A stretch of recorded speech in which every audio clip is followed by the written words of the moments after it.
Hey, what's up, people? Good evening and tonight. I got one of my partners here with me. Uh, Very special guest. My partner, Greg Pre. Man, we always having good conversation with each other. We just gonna talk generally tonight about everything that's going on. So, man, you know what? But hope everybody out there doing good. Um, Greg, man, what's been going on with you, man? Just been working, trying to get it. Been working, trying to get it. Oh yeah, Yeah. got it. Yeah, man.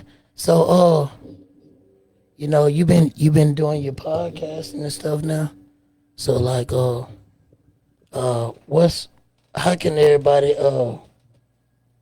subscribe to you and all that? Where is Well, it? it's GP Show 90 on YouTube. GP GP Show Show 90. 90. GP Show 90 on YouTube. Look him up. He be talking about some good stuff on there. And man, we finna get ready to get it in. But I wanted to before we get started, I was getting a lot of different feedback on a post that I made. And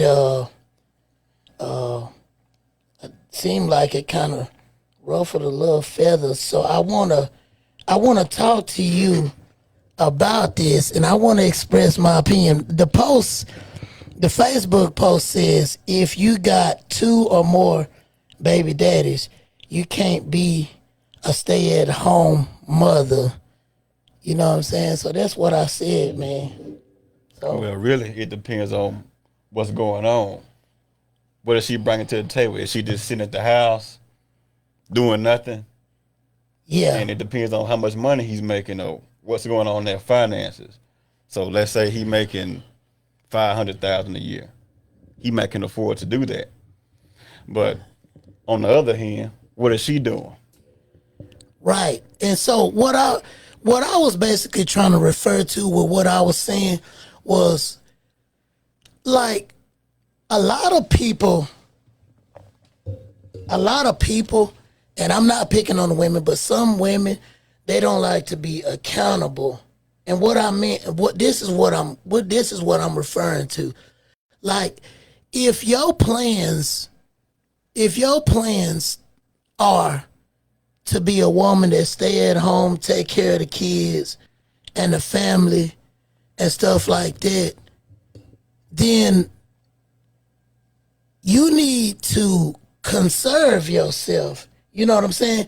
Yeah. Because what I'm talking about is a lot of times after a woman done been with one man, you know what I'm saying?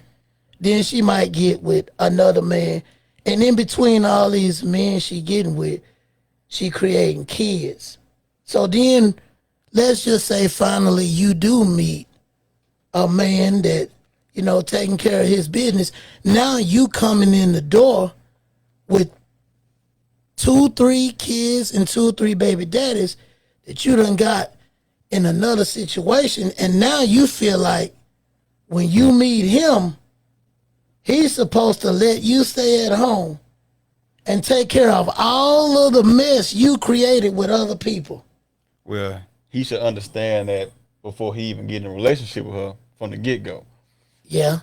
And you gonna finish. Yeah, no. I agree with you. But what I was basically trying to say is it's not all cases, but that's what I was referring to when I said that was that's basically what I was kind of getting at. It's like, look, your chances to me, your chances are better. Your chances are better when you conserve yourself because see, when you conserve yourself, then like for instance, I'll give you an example. Like if you with a man, if a woman is with a man and they end up getting 5, 6 kids together, to me, I think you owe it to that woman, especially if she's solid.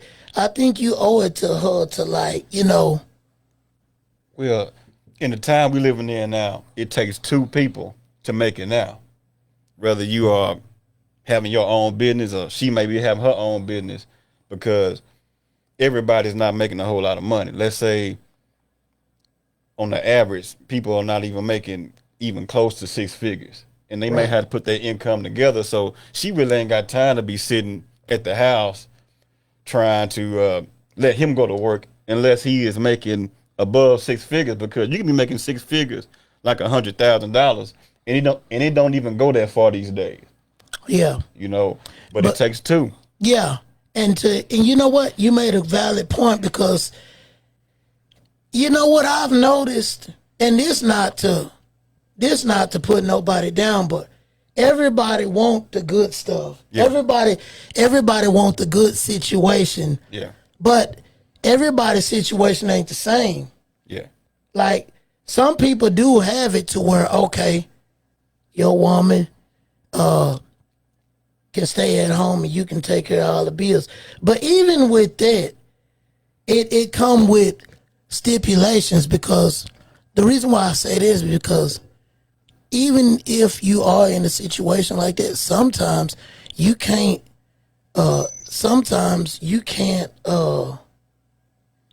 men find themselves in situations with women that can't manage money. That's bad. Yeah. But what's the purpose of staying at the house? We are in 2024. Like, women got so many ways to get money now. She can be at home working on the computer at a at-home job. You know, Right. it's not like you can just sit at the house and not doing nothing now. You can do DoorDash and so many other different jobs you can do instead of just sitting at the house waiting on this man to do everything, because it takes two people these days. You can't do it all by yourself unless you are making that type of income to do that. That's interesting. Let's talk about that, man. Let's just talk about the industry and what's going on in the world on a for real tip. Yeah. Listen, me and you, we are both truck drivers.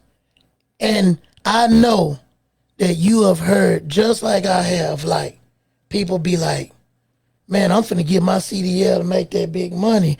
Don't you hear that a lot? I hear it all the time.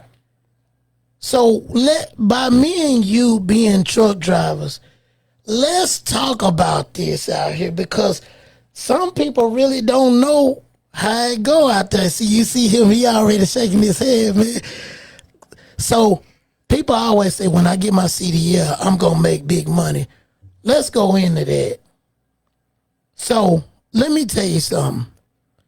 When you get your CDL, you ain't gonna be making nothing Not in the starting off. beginning. Unless you got somebody in your family that may have a truck or something like that and you can run it for them, you may be making a little bit more than somebody that may go to school, getting paid by the mile. You may have a family member, or you may own your own truck. Then you can get the money straight off the bat just like that. But you still got to know something about the industry when you got your own business when it comes down to these trucks. So let's talk about our experiences. When you first started off, how did it go? What'd you have to do when you got your CDL? Well, I had to have my mind made up first. Yeah. But then, like everybody that get into trucking, they get into trucking saying, I'm finna go make a lot of money. I'm finna go get that bag. And once I first got into trucking, I had to study, had to get my CDL, had to go through all those different tests. And I was thinking I was finna make a pretty good amount of money. So once I first got started, I was getting paid like maybe 25 cents a mile. I think that's what it was. So you do 25 cents a mile and add that up between like 2,500 miles or 1,000 miles. It depends on however many miles you do that week. And once I got my check, it was a training check. It was like maybe like $400 for that 1 week. And back then, about 10 years ago, it was like, man, that was a lot of money to me at the moment, because I'm used to making like $600 every 2 weeks working at Walmart or whatever out-of-end job I was working at. Right. So once I got that check, I'm like $400 a week, but it was really $500 after they took out the advances and so many other things that goes into once you get your license. Right. But it took me time to get to the money that I really want. It's okay now, but you know how it goes. Yeah. I want to talk about my experience. Man, you right. It's interesting that you said 400. Then yeah, 400 like in a week, like in the 515 an hour days. Yeah. That was pretty decent money. But now it's like so much has changed. So when I first started, to get my CDL, I ain't had no money. You know what I'm saying? I was broke. And I was just like, it was one of them situations where I was like, man, I gotta figure out something to do. And I was good at driving. So I said, man, I'm gonna go get my CDLs. So what I did was, because I was broke, I couldn't afford to go to trucking school. I signed on with CR England. And at the time, CR England, basically you had to commit to a 9-month term with them. So I'm thinking, okay, when I get my CDL and I commit to a 9-month term, you know what I'm saying? Like, okay, I'm going to go out and make that big money. Man, it's a lot of hidden stuff. Would you agree? It's a lot of hidden stuff when it comes to this trucking that they don't tell you until you get in there. Man, a lot of stuff you got to learn about Yeah, when it come down to getting into trucking from the get-go. But it's kind of changed now. You know, they got these automatic trucks. There are so many people out there that have their CDLs, and they don't even know how to drive a standard or stick shift truck. Right. It's all automatic. Go down the road, hold the steering wheel. Don't even know how to back up. Just tearing stuff up out there each Yeah. and every day. and you exactly right. Yeah. So when I went to CR England, they sent me out there to Waxahachie, Texas. So when I went out there, I ain't had no money. You know what I'm saying? I was broke. And what was interesting to me though is because I was broke, it made me realize like, oh man, I really gotta get it. I really gotta focus, because if not, like, you know what I'm saying, like, I'm not gonna make it. So my back was kind of against the wall. And I went through all the tests and everything to get my CDL. I passed. And when you pass, they hire you as an employee. So when I got hired as an employee, I went out with a trainer, and it was a girl. Matter of fact, shout out to Alicia Craig. I know she watching. But it was a girl. And man, I was making 12 cents a mile. 12 cents. 12 cents a mile, man. But at first, this is what they did. They was like, okay, since you a trainee and you a beginner, we're going to pay you $10 an hour. You know what I'm saying?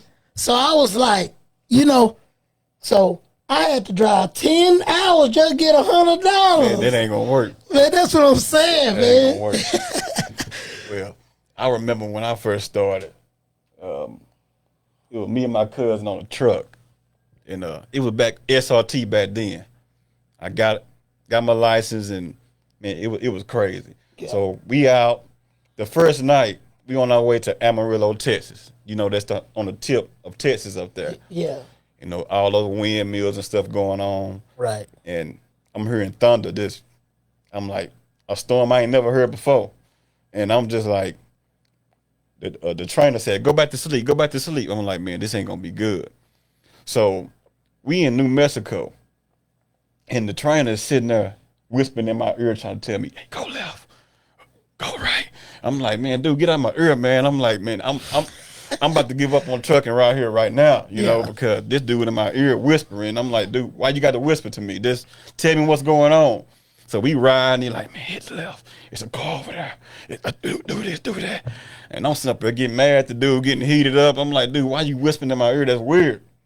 And we was on our way to Joshua Tree, California. I'll never forget. But back to the New Mexico thing. Yeah. We were riding through New Mexico, and this when I had my first blowout. Dang. Man, I got so scared, man. I was like, man, I heard some boom. I I look back there. I'm like, man, I'm finna give up on trucking, man. Dang. I can't do this. I'm away from the house, man. I'm tired of this stuff. It's a lot. It's a lot when it comes down to that trucking, man. It just Right. So I understand that. Man, listen, when I got out with a trainer, I was in Salt Lake City. And so Salt Lake City, a lot of people don't know, it's right in the middle of all the mountains, yeah. the biggest ones. So we leaving out on Elk Mountain. So I'm with a trainer. We going down the hill, and I'm talking about we going down the mountain, and it looked like a roller coaster almost. Like you way up there at the top. And she like, don't use them brakes. So we speeding up, and I'm like, man, what do I do? So I started using them engine brakes to slow it down. She was teaching me about that, and I was like, man, this stuff's scary. So man, after so long, I'm gonna be honest. After so long, I get my check, $400. Then on top of that, I'm out there 3 weeks. I ain't been to the house or nothing. You didn't get no advances, did you? No. And then I was about to get one time, but I was like, man, it's advance on $100. I'm already waiting on $400, man. I'm like, if I get an advance at the gas station, I'm only gonna get $300. Now that ain't gonna work. So a lot of people don't tell you that, but some of these companies you sign on to, they do you so bad. Real bad. So, after so much of that, man, I was just like, you know what, man, I quit. Man, I got off in Kansas City, and I bought me, with the little bit of money I had, I bought a Greyhound ticket. And man, I came back to Texarkana, man, and for a while, I had stopped driving. And, but I didn't have enough experience. Yeah. So nobody would hire me.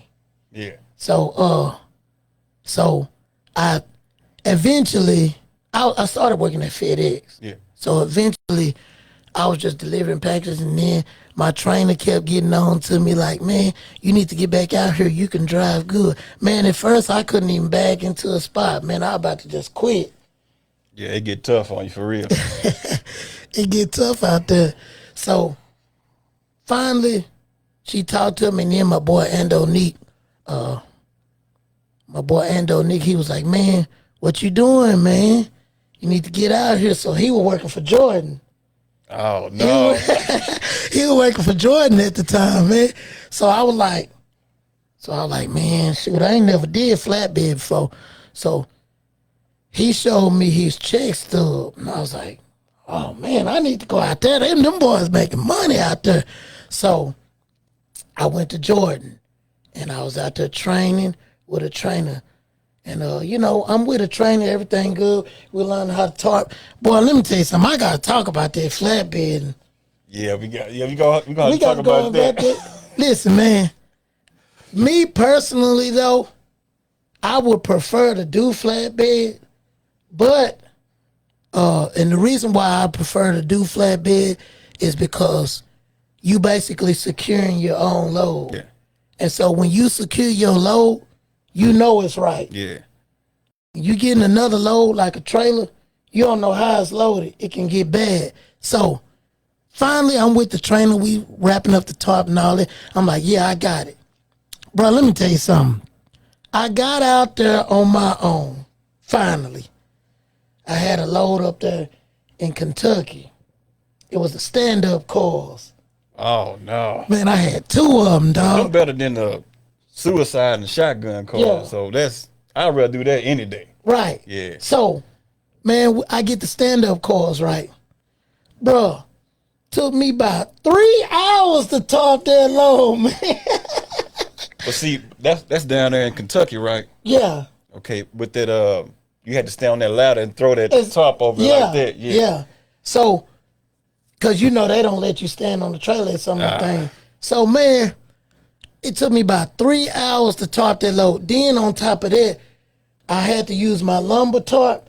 And then after I got the lumber tarp undone, I realized I had it on backwards. Man, I'll never forget when I had first talked, that's when I came to Jordan Carry. You called me, you were like, hey man, get on over here, man. Making money over here. I'm like, man, I'm on my way. Yeah. We was making money. Yeah, we was making money. I went out there. They showed us how to top everything down in their class. But my first time topping the load, man, you ought to seen it going down to I-40, like coming from like Memphis on the way down to Little Rock. You know I-40. Yeah. So I'm riding down I-40, talk just flapping like a Superman cape, and folks just riding right past me and see the shreds and everything. I'm like, I got pulled over. I'm like, man, I'm about to give up on trucking. I'm tired of this stuff. That's when I called you. I was like, man, show me how you top your load down. I can't do this no more. Yeah. And then one time I had grabbed some coils. I wish it was a picture up to show people how it looked. But these coils were like 45,000 pounds. Yeah. And I went to a place to go pick up these coils. And I strapped it down. So I put like 5 or 6 chains on it, put my binders on there, getting ready to head down the road.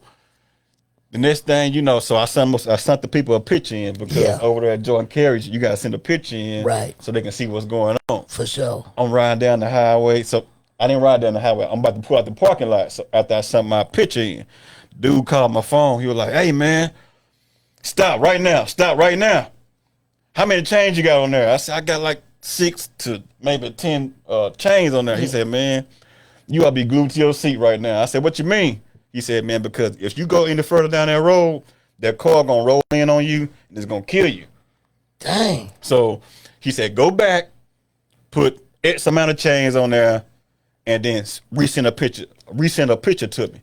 And then, so I went and I redid that. It took me like maybe an hour and a half to do that, top it back down and everything. Yeah. And when I was driving down the road, it was so much weight, man, you can just feel it. Yeah, Like push me down the highway. That's what people don't understand when they pull out in front of a truck. You thinking that it can stop on a dime. Somebody may have up to 80,000 pounds on them on that truck. They're going to run you over, and whoever is inside that car and flatline you. You just pulling right in front of the truck like it ain't nothing. Like we can just stop on a dime like that. Very good point to bring up because, see, a lot of people don't know when it comes to trucking. We truckers, so the truck, when you got a full load, the truck is not going to stop immediately. As a matter of fact, the load is so heavy that when you try to stop, the load is going to push the truck out the way. And that's what caused a jackknife. So for a lot of y'all, a lot of people don't respect the truckers and stuff like that. But those trucks are so heavy that they can't stop immediately. So, you know, try to be respectful of the trucks out there. Now, I'm not saying all of them are good drivers out there because you do have some idiots out there. But, man, look, I want to tell you my story about them stand-up calls, man. Listen, after I got the top in that load, man, for 3 hours, I sent the picture. They said, "Okay, you good to go." Man, I put almost every bungee I had on that tarp.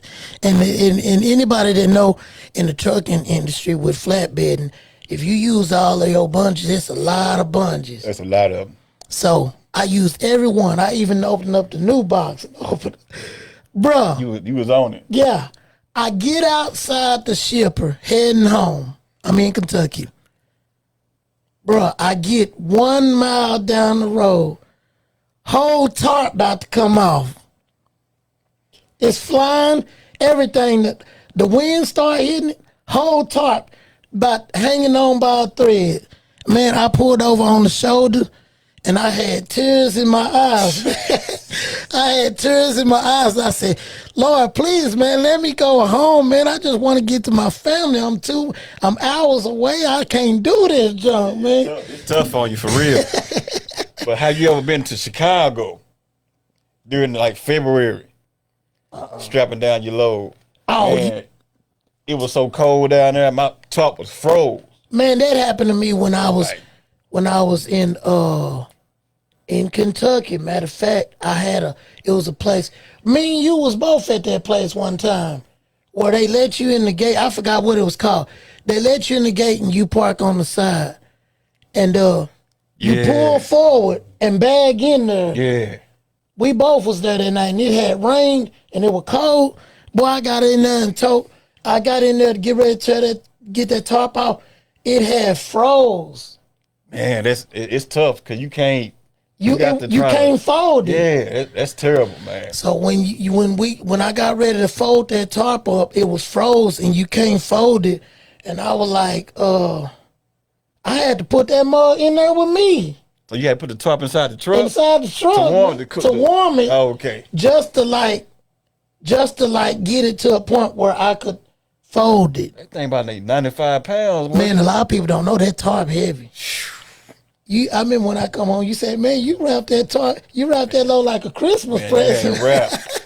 I was like, man, you got to show me how you do that. Man, I had to learn, but but we got all kind of stories out there. But the point that we trying to make out to you is that, man, it's not as easy as people think it is. No, it ain't. And I'll never forget. I'm gonna say this right here. I'll never forget when I was driving for FedEx. This was my first time training maybe my third time training somebody. This was scary here.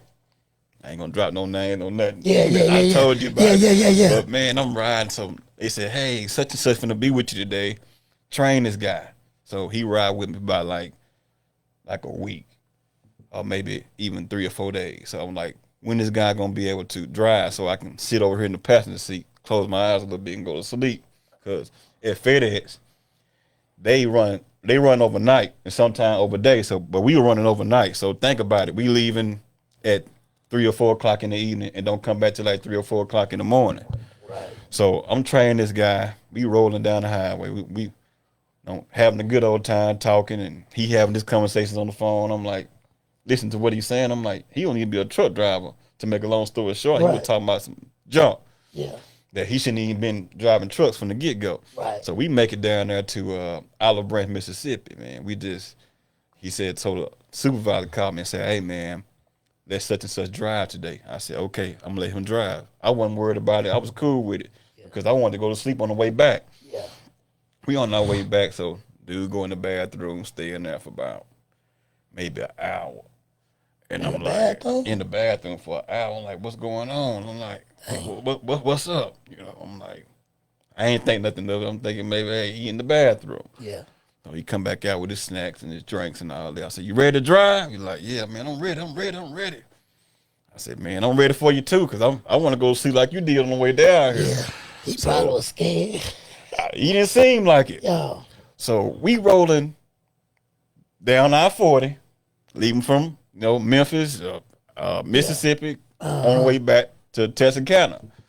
So we rolling. We probably like an hour in on the trip, because it take you maybe, it's like a 5-hour drive almost. Yeah. We rolling. So dude over there, he rolling. I'm looking over at him. I'm like, man, he driving good. I can go ahead and close my eyes and go to sleep. So I closed my eyes and laid back. I didn't go completely to sleep, but I kind of stayed woke a little bit, man. We rolling down the highway, and the next thing I noticed, dude is like, I heard the turbo just going. I looked over at him, his eyes wide open, just looking down the interstate. I'm like, man, you good, bro? You good? Yep, I'm good. So I'm like, keep myself up a little bit. So I close my eyes for about like a few more seconds. The next thing I noticed, dude start doing that again. The speed is going down. It's about like 2 o'clock in the morning. Man, up the street, probably like a mile up the road, it was like the Arkansas River. I'll never forget. Man, some way, I don't know what happened to dude. I don't know if he had a panic attack or he he said he had high blood pressure. I don't know what was going on, because he went in the bathroom for an hour. I don't know. He went in there, took him a little shot or something, or what was going on. But I can always remember, man, I grabbed that wheel. We going down the interstate, probably like 65. I grabbed the steering wheel, and he just sitting there, his eyes wide open. And I grabbed the wheel and pulled the truck over on the side of the shoulder. And some way, cause you know the air brakes. I pulled the air brakes out, and the truck just stopped. I'm like, man, that was God with us that day, because if I would went to sleep, we would have died that night, because he was gonna take us straight over into the river. Wow. So it's some scary stuff out there when it come down to driving these trucks. Especially when it comes down to team driving, because that person is responsible for your life. Their life is in your hand. I mean, yeah. Man, I had a good driver when I was out there team driving. I had a girl, her name is Alicia Craig. She from Mobile, Alabama. Yeah. Man, don't you know that when I was driving with her, I used to sleep at the top bunk while she was driving. They And say you don't know sleep up there. yeah, you're not Yeah. supposed to do that, but Yeah. I used to sleep in the top bunk. Man, I'll never forget.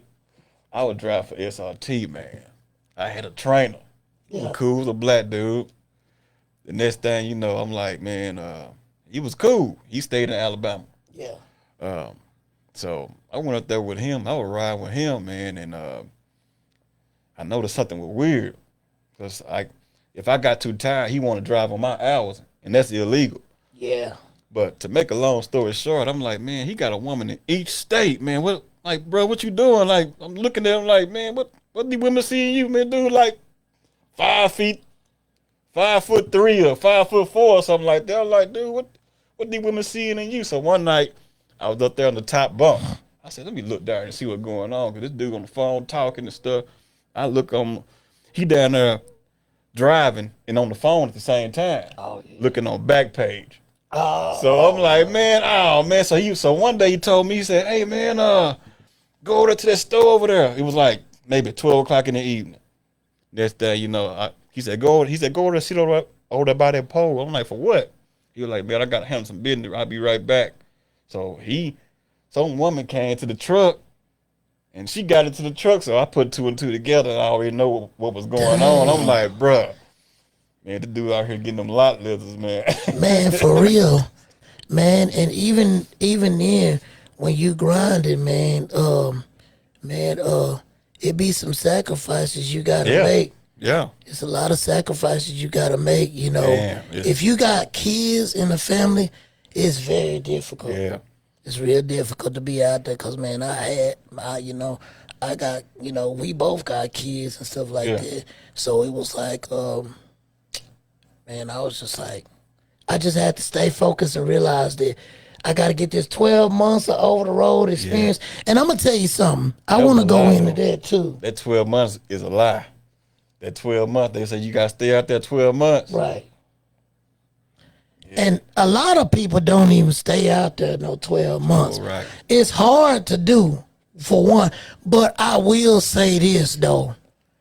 If you stay out there over the road for a while, me personally, as a trucker, I recommend that you do go over the road. Facts. Because you going to learn some stuff that you don't, like a city driver and an over-the-road driver, it ain't the same.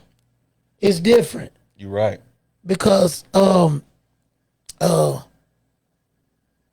you gonna be in it. In my opinion, if you are over-the-road driver, it'll make you a better driver if you make it through that. Most Because, you want to go in any of that kind of stuff? I mean, you tell the truth. Like, Yeah, I'm like, you speak out. because see, when I was over the road, I learned about how to deal with my clock. I learned about how to bag in the spots. When you have flats, when you have emergencies, doing your pre-trips and stuff, right? When you out there by yourself, yeah. you really got to learn this stuff. And let me tell you who out there to get you. You already know what I'm finna say, don't you? DOT? Yes, sir. Yes, sir. DOT, yeah. DOT. Man, I'll never forget when I passed the scale one day. I was in Mississippi. Man, I was rolling. I don't know what was on my mind. I passed that scale up. Next thing you know, I seen a state trooper get on the left side of me. And I'm like, what is he doing? He flashed his lights on, and I'm trying to figure out what is he doing now, because it's my first time, really Yeah. in the trucking game like that. Right. And that was my first time ever getting pulled over. Yeah. So they'll get on the side of you and put the lights on and pull you on the side of the road, and they got skills on the inside of it. You seen that, don't you? Yeah, most definitely. Hey, I want to ask you something about the trucking industry. Where do you think DOT is the worst? My what state? Yeah, what state you think they the worst at? I'm gonna say Georgia. Georgia? I'm gonna say Georgia. They bad down that way. Man, yeah. Me personally, Arkansas and Mississippi. Arkansas pretty raw too. Boy, hey, that scale coming out of Memphis, boy. Oh, they always open over Shoot, there. yeah, that mud don't never be Yeah. closed. And man, one time, and then you can't avoid it Oh, you can't. because it's two bridges, and it's a DOT scale. It's a way station on both bridges, so you can't. When you coming out, you Yeah. can't avoid it. You know they got technology now that soon you drive through the scale, they can see how your air pressure in your tires, and they can also see on the inside of your truck. Because I was down there on the border, on the Texas. What's part of Texas down there where they got the border? It's so many up and down on the border. I've been down there at God dang it, what was the name of it? Where was I at down there? Dang. Oh my God, I can't believe I can't think of it. It was golly, hold on. I got to look, it's getting it to me. Where was I at? Cause I know that's what you're talking about. Laredo. Yeah, that's That's it. Yeah, where I was Laredo, at. yeah. Laredo. Yeah. Yeah, I knew that's what you was talking about. Man, they ain't playing down there. They gonna get in your Shoot, truck. no. Man, they ain't playing. Man, when I first came to that scale in Laredo, man, and when you come into a border, this is like going through a scale Yeah. that's 100 times more advanced. Yeah. Man, you driving over cameras, and it's a gang of police out there. They be looking. Yeah, and then look, when I was with my trainer, when you pull into the scale, you gotta get up. If you sleep, they gotta physically put eyes on you. Like, cause they was like, tell the dude to get up. Tell him to get up and come out here and look. So they physically have to put eyes on you. But it's cameras all under the truck, all on the top. They got dogs. I mean, trust me, if you get something like that, you're a cold piece, man. Man, but they be knowing. They know who bringing drugs through the border, and they know all this stuff. Oh, that's interesting. Yeah, They know that. yeah, I You believe. thinking that they just all of a sudden just getting this stuff over here with the security that they have on the border, and they getting stuff. They send stuff through submarines. Miami, man, drugs coming from all over the place. Yeah, most definitely. And you know what it is? The reason it gets by is because somebody getting paid. Yeah, they under getting the paid. table. They getting paid to let that stuff go by like that. So yeah, and it's crazy how the world is. All these drugs and everything that's done came in over here in the community, and it's like, I was looking at something. I was riding through. I'm gonna switch the subject a little bit, but I was riding through just Texarkana, man, and I was riding through my old neighborhoods and riding through PG and stuff, and the comparison to it is insane, Yeah, man. yeah, it's way different. It's insane.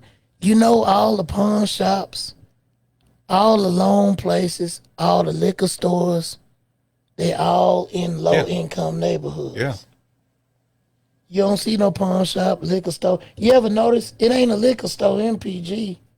trying to think. Unless they go to the Easy Mart or something like that. Or the Easy Mart, that's maybe. about the closest you gonna get. But in the hood, they actually they got got it. whole stores. Yeah, And man, and over there in PG, they got mortgage places. They got doctor's offices by their houses. oh yeah. Have you ever thought about this? I thought about this today. Like, let's just say we come from the hood. Yeah. So think about it. Compared to the hood and PG, if somebody gets sick and need an emergency, have to go to the doctor, they don't even have to go that far. Come to think about it, both of the hospitals is gonna be on PG side now because you got St. Michael and they building a new Watley over there now. Yeah, So Watley is even more closer to PG now. exactly. And I was talking to somebody one day, and I was saying, what do you think they're gonna do with the old Watley? But I think St. Michael bought it. Yeah. But I was thinking at first they were gonna turn it into a new jail or something like that. That's what I was thinking at first. But You know what? That talking to has somebody. happened because Yeah. that downtown, Yeah. they turned that into a jail. So yeah, that is an interesting theory though. They probably could do something like that. But what I was seeing was like for instance, if somebody in the hood gets sick or have a heart attack, look how far an ambulance would have to come to try to save their life versus being in PG area.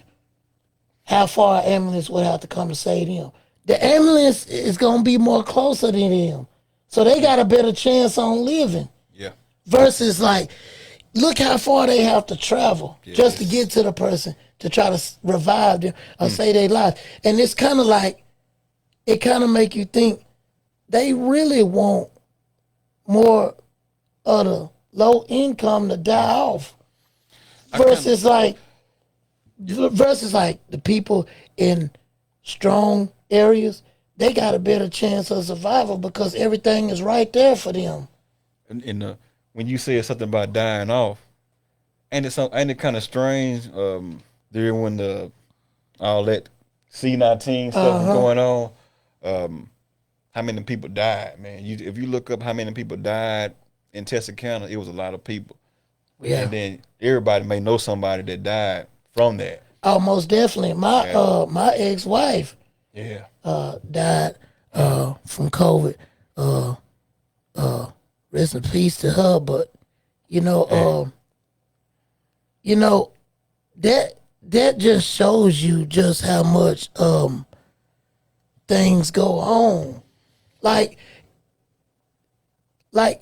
can you imagine? Like, to be honest, I think that when a lot of them was dying from that C-19, if you notice, it shows that a lot of people have real things going on within them. Like, really, you had to really be healthy. But think about it though. Those people were sick for a long time. All of a sudden this come through and they die.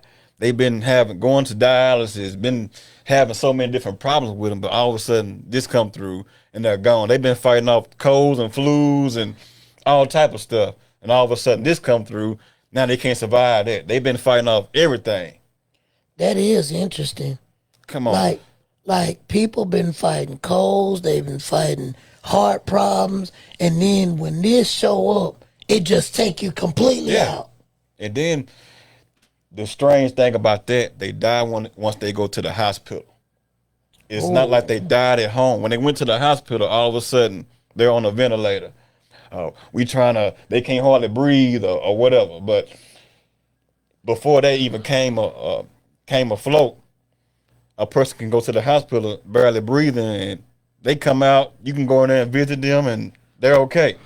So it was a plan behind all this stuff from the get-go. You know what? That's very interesting that you say that too, because it's like, then it's kind of like, okay, well, we know what to do to cover it up. Yeah. To make it look like, oh yeah, this what it really was. But it's like, how is it that people getting on the ventilator and then they out of here? Yeah. And people may be on a ventilator right now, maybe last week, and they doing okay today. Might have went in there with the flu or something, and they okay.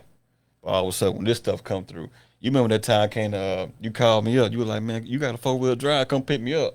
We went to Albertson that day. Yeah. And all the food was gone. Nobody was going nowhere. Everybody was scared.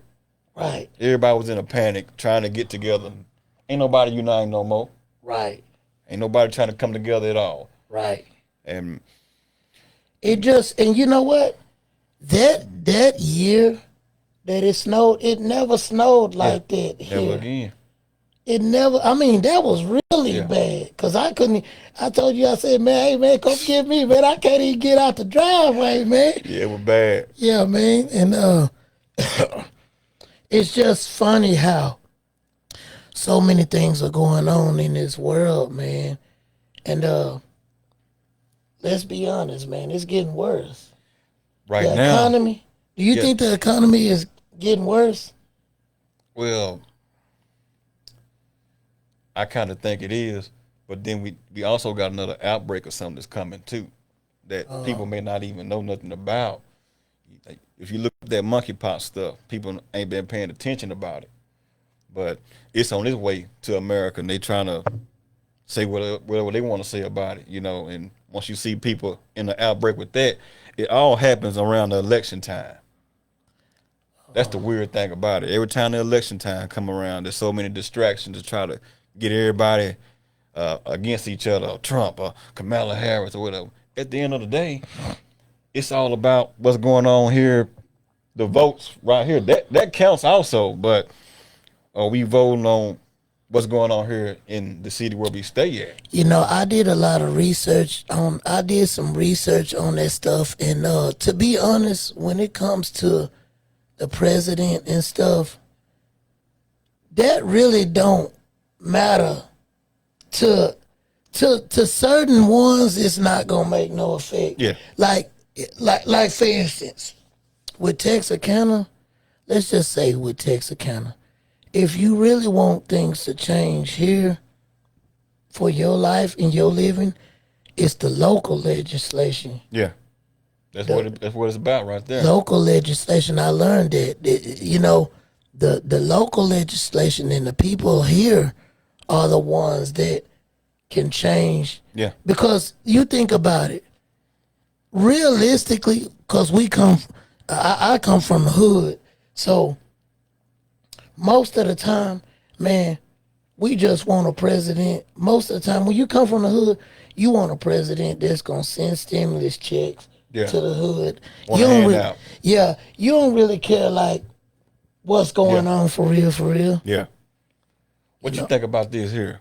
Yeah, get to me. Do you think Section 8 or Section 8, whatever it's called, do you think that's here to help somebody out?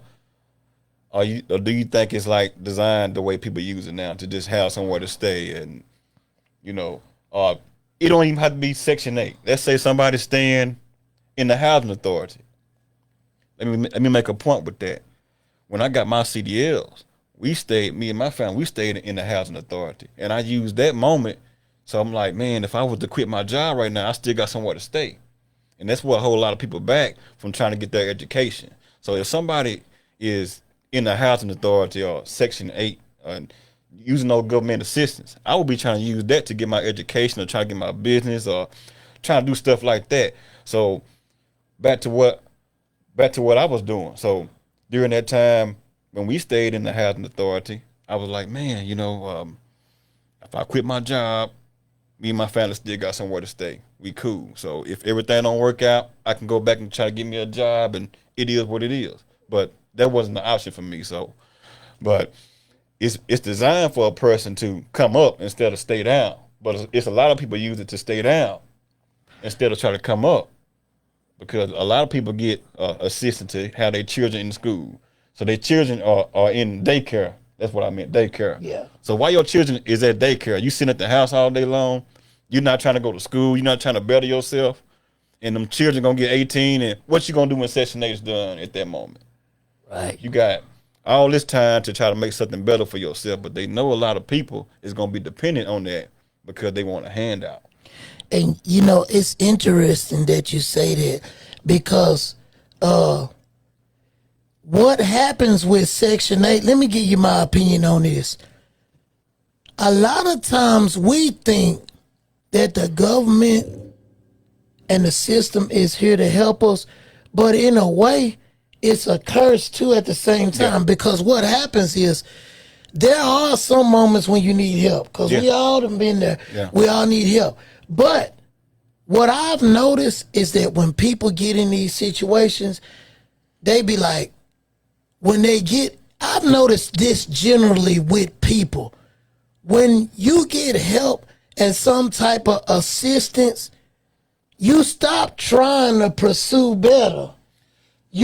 Most people start becoming complacent with the help that is there. Like I've even heard people say, well, shoot, like for instance, most of the time, the people that are on government assistance and Section 8, they the ones that quit their jobs the most because they figure, oh, well, I ain't got to work here. I ain't got to do that. It's a trap. What's going to happen is 15, 20 years going to go by and you still going to be on this program.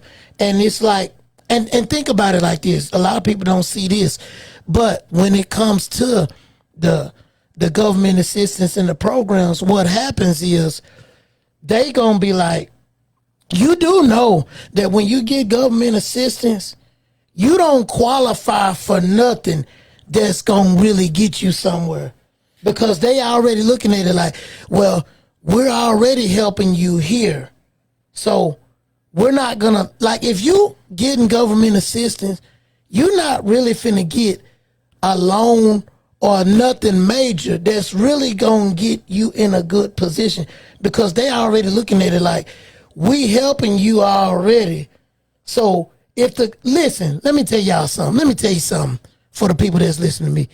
When the government is assisting you, you are legally considered broke. Anytime the government have to stick their hands into your business to give you assistance, you are legally considered broke. So when you go to try to better yourself, like let's just say you want to go buy a house or buy a car, or buy the nice stuff, that government assistance is a strike against you because they gonna tell you, you ain't making no money because you getting government assistance. You broke. We ain't gonna qualify you for nothing good. Get the leftover stuff. But at the end of the day, a person got to take accountability for them just sitting around not doing nothing with their life. There's so many different opportunities out there these days. It's not like it was back when we was kids. You know, mama didn't have any much sources at all. Now you can make money with a cell phone. You can make money with the computer. Computer's been around making money for centuries, for a long time. But you got so many different ways to make money now. You got so many different ways to come up, and you don't have to be there. You know, you can take the horse to the water, but you can't make them drink. You know, I mean, I'm gonna tell you something. The system is all a setup. Yeah. And I'm gonna tell you why. Because a lot of times the system is designed to keep us as family separated from each other. Mm-hmm. You want me to tell you why? Because when you fall under hard times, the world will try to tell you, oh, okay, this is what you should do. You should put a case on them. You know what I'm saying? And the case make your circumstances hard. From experience, like, look, I got children that I pay child support for. And you know what, man? When I got a case put on me to a point to where they was basically taking half my income. And, you know, and then when I was making, back when it was $5.15 an hour days. I remember them days, man. Man, don't you know that my child support was $50 a week then? That was a lot of dang money. But and think about it. $50 a week at $5.15 an hour. You know what I'm saying? Like, when you get to the end of that week, you only don't make about $150 maybe. But the cost of living probably was a little bit different back when $5.15. Then it went to $7.50.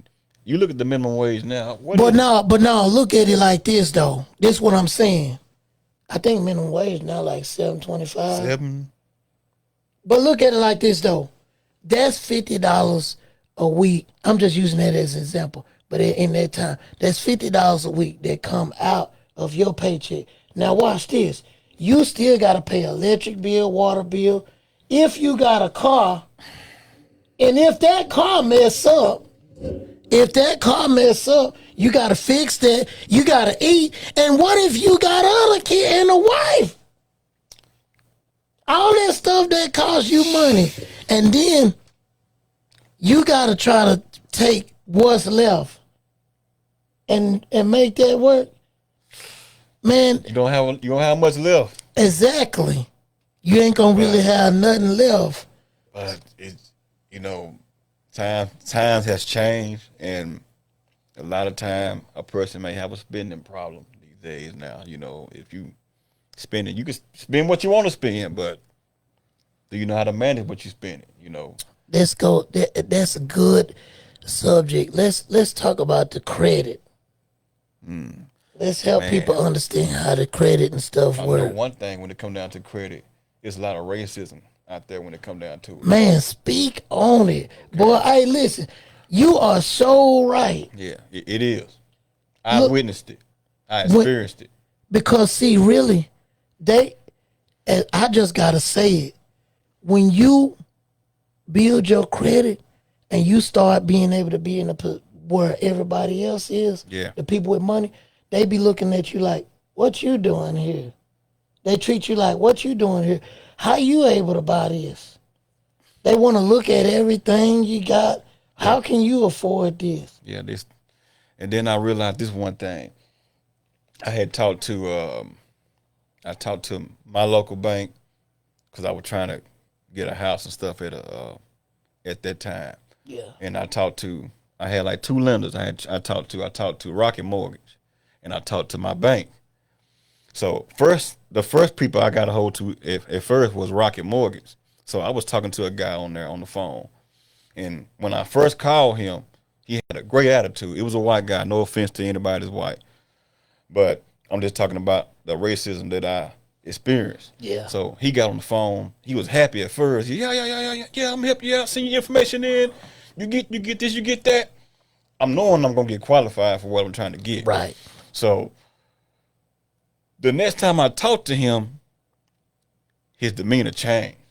Wow. Everything was different. I can tell in his voice he didn't want to help me at all. Yeah. So my bank, what they was asking for was just simple information. They had everything they needed. This guy wanted this. He wanted that. He tried to make it hard for me to get a loan with Rocket Mortgage. So there is a lot of racism that goes on out there when it comes to applying for a home or maybe a car or something like that. Right. It happens. Right. No offense to nobody, but it happens a lot. And you know what's so crazy, man?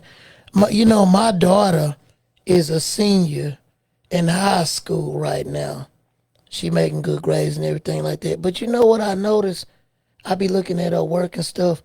The stuff we really need to know out here to help us be better, they not teaching that in school. No, they're not.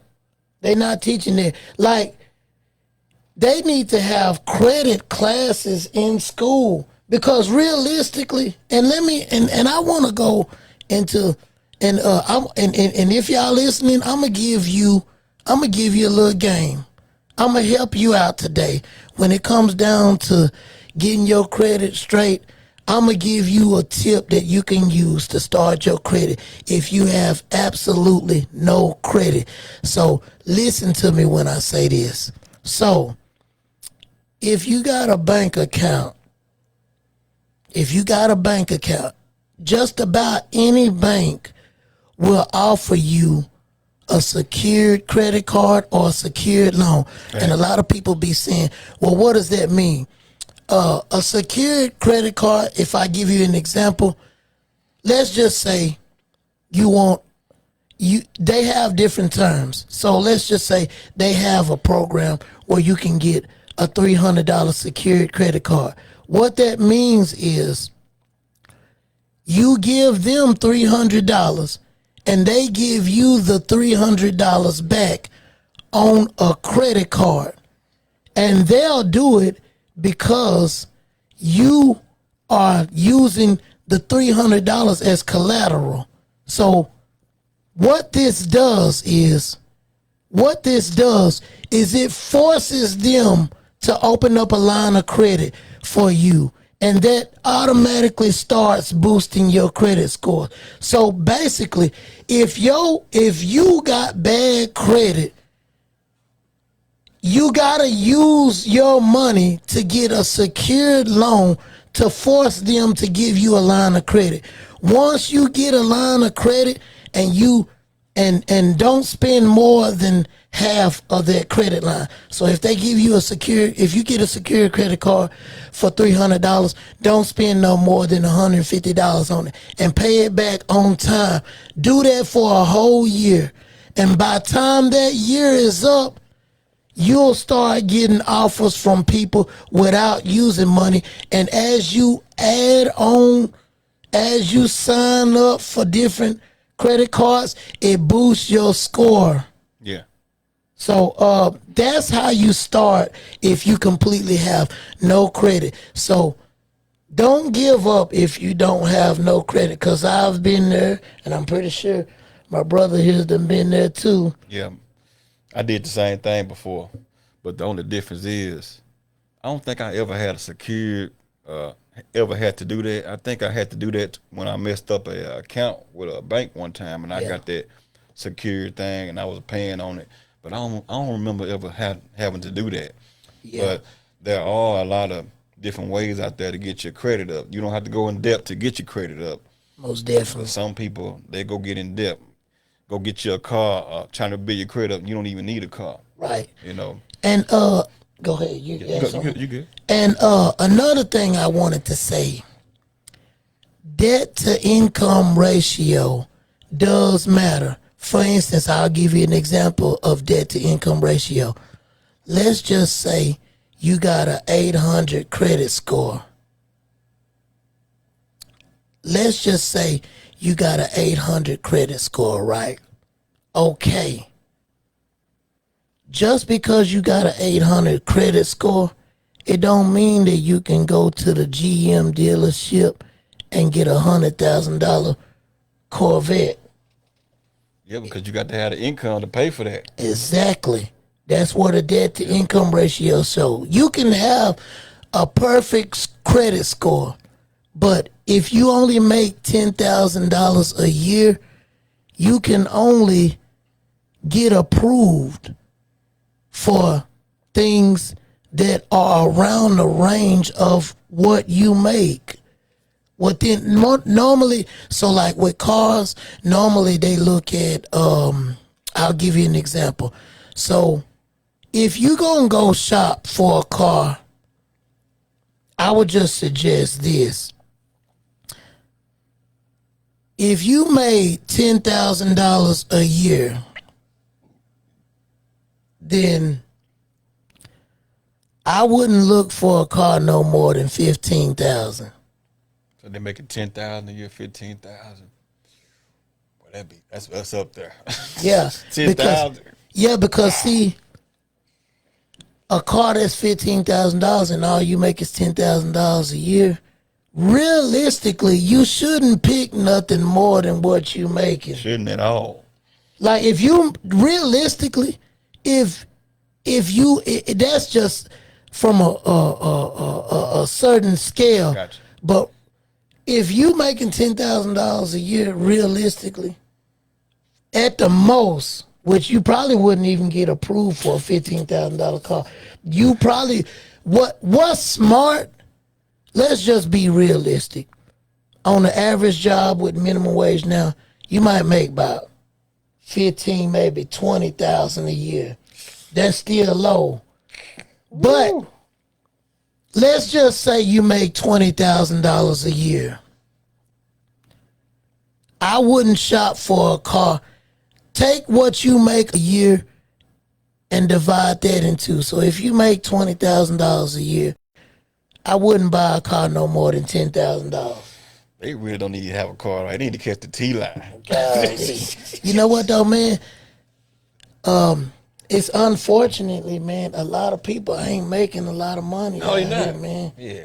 A lot of people is not making a lot of money out here. Don't you know, man, anything $50,000 and below that's poverty. Yeah, because you think about it, even really, $100,000 don't go that far now. How about that? It don't. Let's talk about that. It don't. $100,000. Look, because what people don't realize is this: you make $100,000 a year. The more you make, the more taxes they add on to like. So really, the more you make, you paying like way more taxes. And then look, you don't even get like they make you pay for most stuff. Like for instance, you know, I come from the hood, so you know we have a job. We have a job, and you know what I'm saying, and we getting food stamps. That's where we come from. So you do know as you climb up that ladder, they cut that stuff Oh, off. yeah, most definitely. So and food is outrageous these days, I'm man. glad you said something about that, man. Don't you remember when the stock crunch? Do you remember? Let me get my words right. Yeah, Do you remember when the snack cakes was like 25 cents? right. Now it's about like maybe $1.50, It is. $1.75 or something like Man, that. the Now. other day I was coming back from Tyler, and I stopped in at Easy Mart, and man, I bought a snack cake for $2. Oh. Man, I said, man, what in the world? Yeah, it's up there. I remember back in the day when I was young, man, we could go to the store, get a 25-cent cake, 25-cent bag of chips, a canned soda, With $1. yeah, with $1. Man, And then the Bluebells was $1. Yeah, I remember that. Yeah, And the bag of chips was like 50 to 75 cents. right. The big bag. Yeah, the big bag The of big chips. bag was. The big bag now $2.50, $3. Man, And then it's less than it was Yeah. then. bag full of air. Exactly. You ever notice that? That it's less chips. I remember back in the day when you used to eat those chips, the nachos, the Cool Ranch. Man, they had a lot of flavor. Had a lot on of there. seasoning on it. Yeah, man. Now you get them. Now it's dried out, and they charging you more for it. I had some today. I was looking at it. I'm like, man, what a season that on That's what right? I'm saying. Man, them Cool Ranch chips used to have so much seasoning on it. They used to be fire. But man, times just done changed, man, and people just lost. They don't even really know Yeah. what to do out here. It's hard then, especially the city we stay in. Yeah. There's not very many opportunities for people to make make the high wages that they want to make Right. around here. So you got to try to find it the best way you can around here, you know, because we growing, but I think it's gonna be a long time before we see something like that going on. People making real good money, unless they're going to Cupertine, maybe Red River or something like that. There's so many other places out there that are making good money, but as we Man, grow, I didn't realize how big Red River was. It's a lot of people that work over there too. You know, we open up the restaurant and stuff, and you know, people have a perception of you. They think, oh man, you got it, man. You got big money, man. It costs so much stuff, man. You just don't know. Some days, I used to be like, let's let this go. Get this. the one thing about that, you can't give up. You know, if you start something, you got to keep going with it. The failure is what make you grind harder. So basically, when you fail at something, you know how not to fail at that again. So you got to keep going at it. That's what I feel about stuff like that. So Yeah. it's not really till it knock you down like that. You know, you got to keep going with it. Right. You know, so But one thing I will say when it comes to the credit, the advantage, let me tell y'all something. A lot of these people that y'all see with all this fancy, nice stuff, that stuff ain't paid for. tell the truth, man. That stuff ain't paid for. What it is they know how to tweak. They learned the system. They learned the game. They know how to tweak the system, and they got all that stuff on their credit. It ain't paid for. It's just they got credit that allowed them to get it. Facts. So don't be deceived. Don't be fooled by the stuff you see. These people don't have that stuff paid for. Now, another question is, which one you think is better? Having good credit with just a little bit of cash? I mean, having good credit with just a little bit of cash, or maybe, let me see how I'm gonna word this. Okay, having a lot of cash and bad credit, or some good credit with just a little bit of cash. You trying to start a business? Which one you think is better? That's an interesting subject because I'm going to tell you now through experience, having $20,000 or $30,000 in cash means absolutely nothing. Yeah. To the banks, or when you have to put stuff on paper, that don't matter. Like if you got $20,000, $30,000 cash, you are a liability to yourself. And I'm gonna tell you why.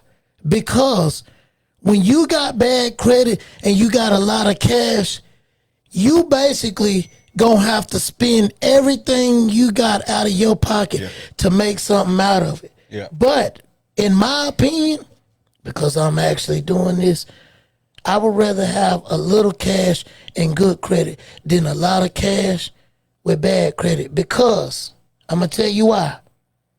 Because right now, all that stuff I got, or whatever God blessed me to be able to do, I did it with my credit.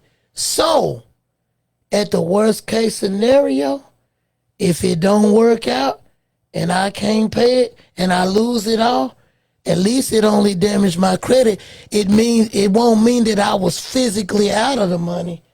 When I'll still not, like for instance, let's just say, like my Mustang, it was 33,000. So because I had decent credit, the bank fronted the 33,000. The bank gave me a check for 33,000 to go get the car. I got the car and I'm paying the bank back. If the car get totaled out tomorrow, I'm not out of 33,000 that years. Yeah. I still gonna have what I got. But if you go and pay $33,000 for a vehicle or something like that, cash, and something happen and you lose it, you out of $33,000. And then another thing when it come down to what you were saying about opening a business, I was thinking earlier, I was like, how can a person open a business with just credit? And I was saying to myself, you gotta have some money. Not really. Let's say you got a credit card for about $10,000. You might want to open up a yard business. It's just you and yourself starting out. And you may find a zero turn somewhere for about $3,000. Get you a weed eater, get you some blowers. So you might spend $5,000 on all the equipment you need if you already may have the trailer and the truck or whatever you might be hauling around with.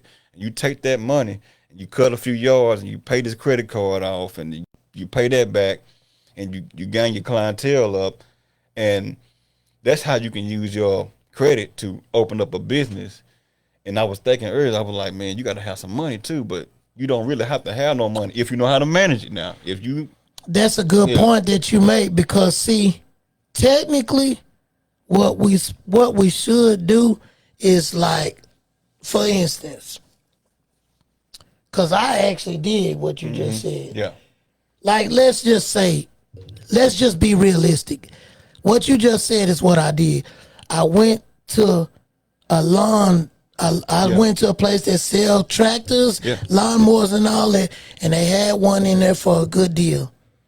And so basically, because I had decent credit, what I did was, I'm like, hey man, I want that. Yeah. So because I had decent credit, I got approved for it. So I left there and with the zero turn, and I didn't pay a dime. Yeah.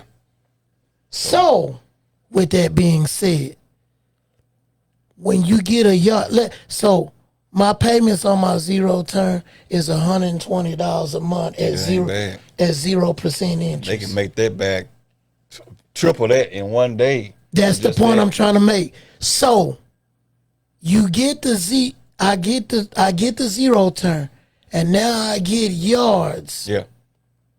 I get 4 or 5 yards that I'm doing. Let's just say I got 4 yards, Yeah. only 4 yards, and I'm charging $50 a yard.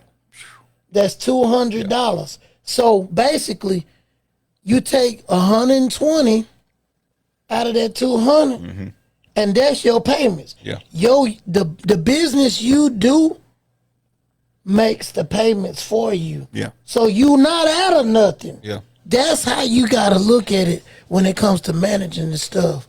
And then another thing when it comes down to that, I've heard people with businesses, like you got to pay yourself and you got to pay the business also. Yeah. So that's the account for the business, and that's your account to pay yourself. You got to pay yourself less starting off.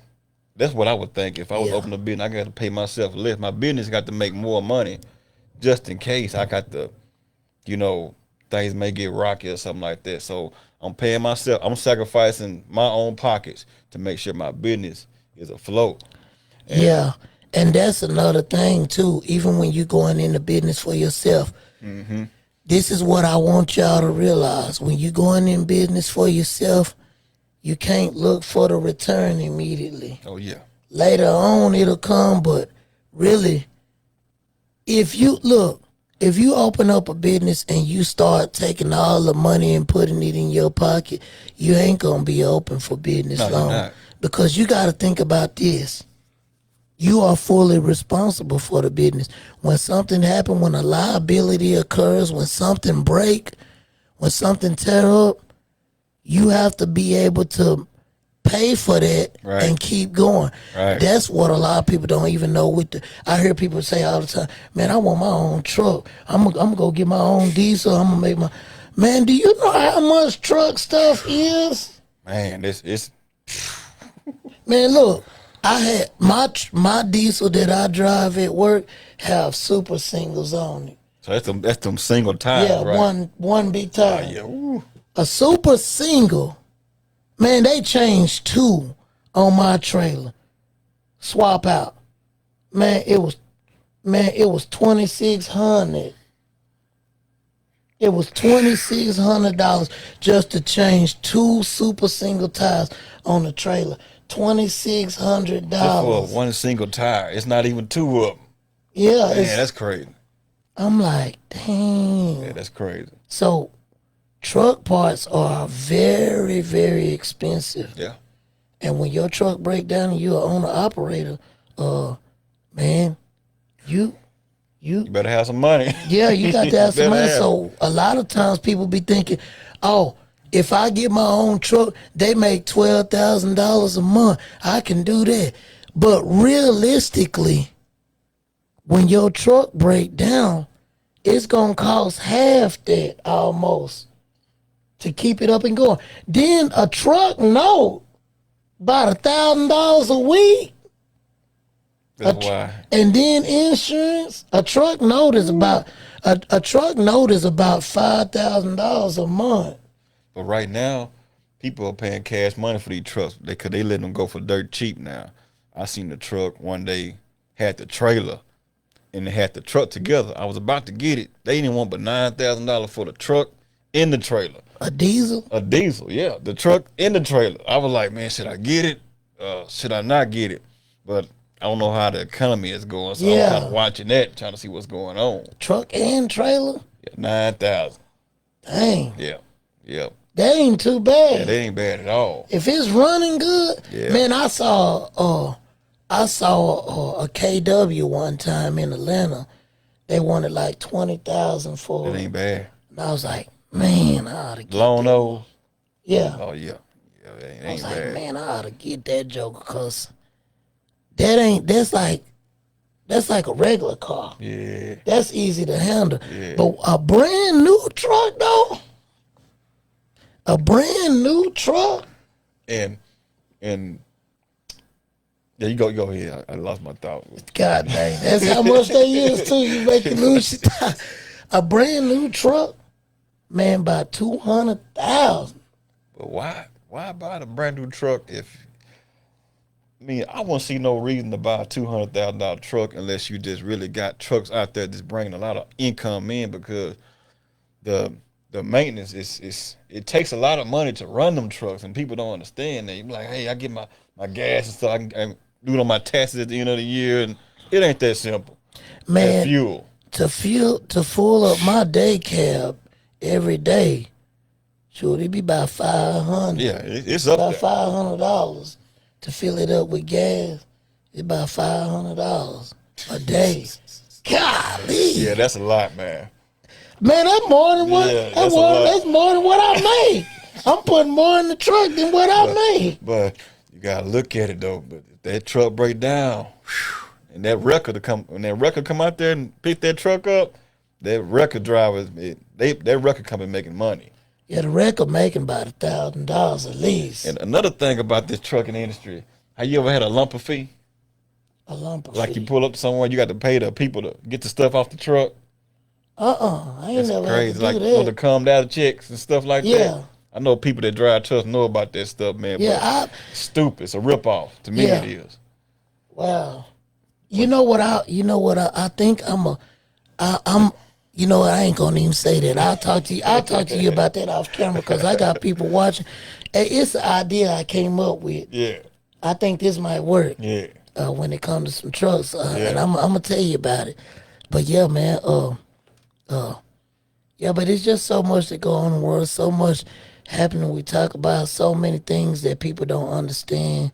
You know what I'm saying? But yeah, you got anything you want to talk about, man? Any subjects, man? Hey, man.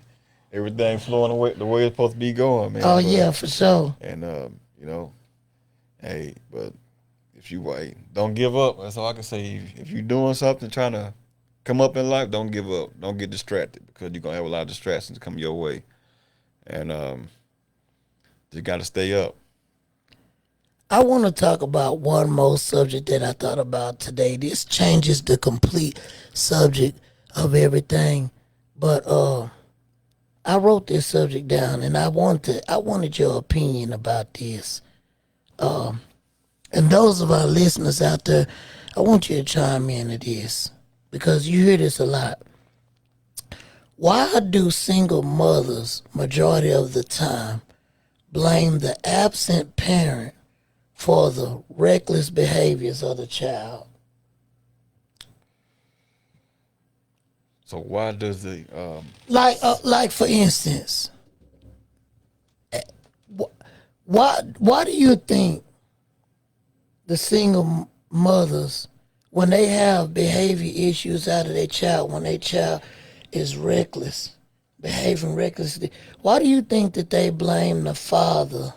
you can't really blame the father, because children are exposed each and every day, whether it's through their cell phone, at school, whether they out with a relative that you're not around. They're gonna be exposed anyway from different things. They may act different around you, but when they're around somebody else, they may be acting they may be a whole different person. Right. And you can't blame the other parent for, I mean, you can, especially when it comes down to teaching this child something. Let's say the mother, she should be able to teach her daughter. You know, the father, he can show her some love, but it's a different type of connection when it comes down to the mother and the daughter, and also to the father and the son. Right. Then, you know what I'm saying, the father is supposed to be the daughter's first love, and she's supposed to look up to him, but things are a lot more different now. And Right. So this is what my opinion was about that. I just want to share this. And like I said, I'm not intentionally bashing nobody. I'm just talking about a subject specifically. What I don't understand about that is, how can you blame the absent parent for the behaviors of the child when the child been watching you? Well, I'm gonna say it like this: you can blame the other parent for, especially if they not there, because they may act out in a certain way because they don't have daddy there. They may be upset about dad or mama or something like that. I'm glad you said that, because see, what I don't understand is, how can a child demonstrate behaviors of the absent parent when that absent parent ain't there for them to learn from. Like that, the child is learning from whoever he or she is watching. But they may not even be learning anything. They may just be surviving, trying to figure out how to get something to eat, trying to figure out my shoes are busted up. I'm finna get ready to start back school, so there's so many other things that are going on maybe in that household, whether the father's there or not. You know, a lot of these kids, they get out here and sleep around and jump around, and then when it comes down time to be accountable, they say, "Oh well, my daddy wasn't there for me. That's the way I behave like this." Yeah. No. That ain't the reason why you behave like that. The reason why you behave like that is because you've been watching your mama. But there comes a time in life when once a child get older and begin to become grown, you can't blame daddy or mama for the mistakes that I may be making. I can't blame it on my daddy because I went out there and robbed the bank. I can't blame it on daddy. I can't blame it on mama or anything. I did that. Right. So I got to take care of my own responsibility. I can't blame it on nobody, because a child can grow up in a house where the parents are great, got plenty of money, and still wind up being something bad.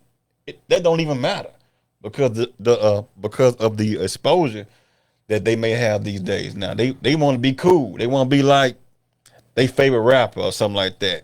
You don't hear too much about they want to be like Michael Jackson or Michael Jordan or something like that. They want to be like Moneybagg Yo or whoever they want to be like. That's more cooler to them than the guy that is a lawyer or the guy that may be owning a business. Because at the end of the day, it's much easier for me to be like my favorite rapper, but I got to work to be a lawyer. I got to work to be a football player. I got to work to do that type of stuff. So it's much easier for that child to grab a hold to something like that and make that as a excuse. So that's what I got to say about something like that. Yeah, and this is the thing also. It's easy to deceive children because even when you mention like rappers and all this, when you see all of that stuff on TV, in real life, that's not how it really goes. No. But a kid think like it do, but in real life, it don't really go like that. No, it don't go like that at all. So, but they think that that's real, and they will try to demonstrate and act up on there into thinking like, oh, okay, I gotta go hurt somebody. I gotta inflict pain or harm on somebody to be tough or to be considered hard or whatnot. Because when I was a child, and I remember I was in middle school, I bought a pair of pens. They had some designs on it and stuff like that. A lot of children try to fit in like this. This is how I knew that wasn't for me. I remember I bought a pair of pens and I was like, man, let me go ahead and sag. Let me try this out. Man, I put my pens down and tried to sag. I'm like, man, I don't know what's up with this. That ain't for me, So I tried to do what I seen somebody else do and try to apply that to myself.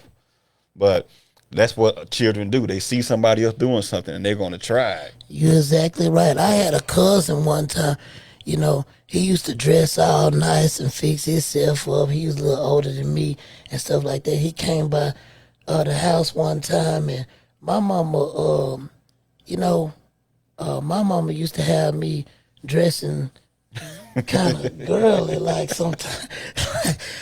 So I had a long shirt and my shorts. I had some shorts on, but the shirt was coming down almost covering up the shorts. Tall T.O. Yeah. So when I was finna go outside with my cousin, so I had put my shorts on, so I said, well, I said to myself, I'm finna sag these pants so they'll be longer. You know what I'm saying? So I'm finna sag these pants. So I pulled my pants down and I pulled them down to like sag them where they was over my knees where they looked longer, so it looked kind of right. So I getting ready to walk out the door, and my mama looked at me. She was like, "Hey, stop right there." And she said, "Pull your shirt up." And when I pulled, and when I stopped, and she said, "Pull your shirt up." I pulled my shirt up, and she saw I was sagging. But the bad part about it was I ain't have no, Oh no! I ain't had no drawers on when she told me to pull my shirt up. And I got so embarrassed. My cousin started laughing at me, and from that day on, I never sagged no more ever after that. She killed my influence when she made me pull my shirt up, and I was sagging my pants without no drawers on. Man. And from that point on, my mama killed my influence on sagging my pants. So I said that just wasn't for me. But what is it supposed to mean though? Like I always ask somebody, what do that mean? Like, I don't know. It don't. I think it's actually it actually first was a penitentiary term for saying that the man was available by sagging his pants. But if I heard something like that, I ain't even Yeah, I do don't that. know. It's But just to each his own. yeah, it is what it is. It gets attention. It has a look, an appealing look, a catchy look. I don't know what it is, Yeah. but it never did work for me. I always had a funny voice. I couldn't sag. I don't know. I'd be thinking about a dude looking at me. Like a dude can be somewhere looking in the corner at you. Hey man, hey, just peeping you out or something like that. So why do I want to do that? So you might forget that, man. I ain't doing that. Oh yeah, those of y'all for the YouTube. My YouTube is youtube.com/DJ Productions 11313. And what is yours, Greg? GP Show 90 on YouTube. GP Show 90. This will be on YouTube when we finish up. Cause I see some people on there. I see some people on there asking about it. But yeah, man, I enjoyed the podcast. Most definitely, man. We gonna get back and talk about some more stuff, Most man. definitely. But you got anything you wanna say, or anything you want to plug in on? Hey, all I know is, man, you got a professional setup here, man. This cool right here, man. Hey man, hey, appreciate that, man. Yeah. A lot of people don't. Some people. I was talking to a person earlier. For the record, I actually have a studio building. Yeah. It's not at my house. Yeah. I actually have a studio office. I actually have a legitimate address. I'm not podcasting out of my garage or at my house. I'm actually at a business. He can vouch for it. You So doing it. yeah, I did it the right and professional way. It was harder, but I did it the right way. But Got something coming up later on. Oh yeah, for sure. And I will be. Some of y'all get in. Anybody with some talent or skills, because I am going to start doing my my interviews in my actual room, my podcast interview room. Nice there. But the thing is, I don't have anybody that can control all of the media and the technology in here. Switching to see, like when I switch to views and stuff like that, I need somebody to be able to do that while I'm going live. I can do it, but I just don't want everything in front of me while I'm doing it. I just want to be able to talk. So I may be looking to try to get somebody that I can hire in here to work the controls and all of that. But I'm not just gonna bring anybody in my studio. It's got to be somebody that that I naturally vibe with, and I'm also interested in a female co-host. Did it work there? Yeah. Because when we give opinions about the things that go on in this world, I want to hear a woman's perspective too. So if you have tough skin and you feel like you can handle yourself with questions in there, I might do some interview. I might interview a couple of people, but I definitely am looking to try to add a co-host that's a female, because I don't want to make it seem like we just talking all bad about women. No, we just talking generally. And I would like to hear a perspective of a woman as well, so that we can all learn from each Right. other. You know what I'm Yeah, saying? that work. So, yeah. But man, yeah, I enjoyed it, man. We gonna go ahead and get out of here, but be looking for the videos on YouTube, and remember, subscribe, like, comment. I see a lot of people. Shout out to Warry. That's like my big brother, man. Shout out to Warry Tucker. That was my big brother. Shout out to John Williams. Shout out to all the people that tuned in today. Warry commented a lot, so that's why I don't know. I can't tell who watching currently right now, but yeah, I appreciate all the likes. I see. Shout out to Alicia Pre checking in and watching with us today. But yeah, I enjoyed this, man. We got to do this again. gotta do that Yeah, again, me man. and Greg talking on here, man.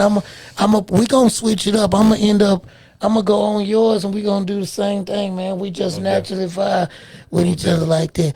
But hey, I appreciate y'all tuning in. And the next time, DJ Production Studios, and got my boy.